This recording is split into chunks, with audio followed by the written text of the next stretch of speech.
Usiku ule baada ya Judith kuachana na David hakupata usingizi kabisa. Kila alipokuwa akifumba macho alikuwa akikumbuka maneno ya David yanayosema kwamba, Judith, sitaki kabisa kuwa rafiki yako tu. Nataka uwe mpenzi wangu wa maisha yangu yote. Judith alikosa kabisa usingizi. Alikuwa akigeuka tu kitandani mara huku mara kule. Moyo wake ulikuwa umejawa na furaha lakini pia ulikuwa na hofu.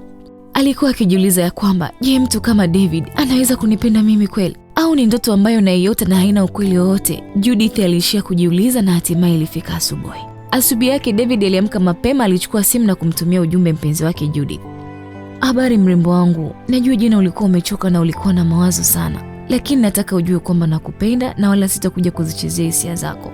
Judith alichukua simu yake aliposikia mlio na kuangalia kama kuna ujumbe. Alikutana na ujumbe, lakini kabla hajaufungua ujumbe huo alibaki akiwa ameduaa kwa muda mrefu na kisha baadaye akaufungua. Alikutana na ujumbe wa David aliotumiwa asubuhi hiyo, na alipomaliza kuusoma alikaa kwa muda mrefu kwa ukimya kidogo, na baadaye akamjibu kwamba, asante sana David, bado ninaogopa lakini sitaacha kukuamini kipenzi.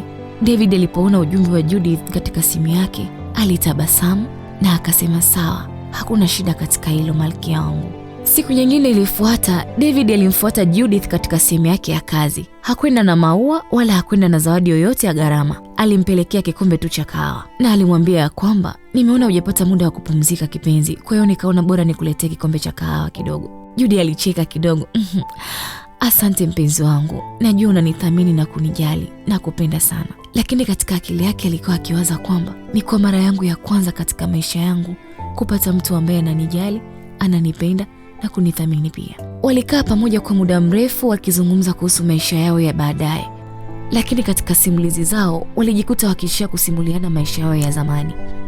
Judith naye alimweleza maisha yake aliyokuwa akiishi na bibi yake huko kijijini na ni kwa jinsi gani alivyotoka katika familia ya kimaskini.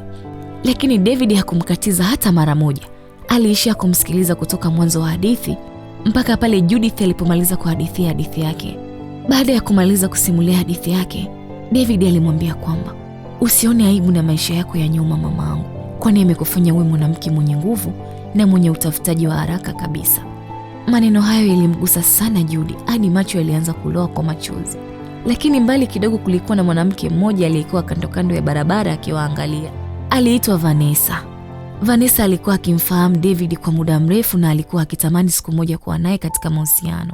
Alipomwona David akitabasamu mbele ya uso wa Judith aliumia sana, na hata alikuwa akijisemea katika nafsi yake, huyo msichana ni nani na anaanzaje kuwa karibu na David?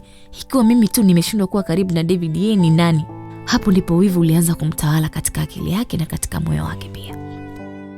Je, ni kitu gani kitakwenda kutokea sehemu ya 8? Usikose kusikiliza kisa hiki cha kusisimua. Kaa na mimi tuburudike pamoja.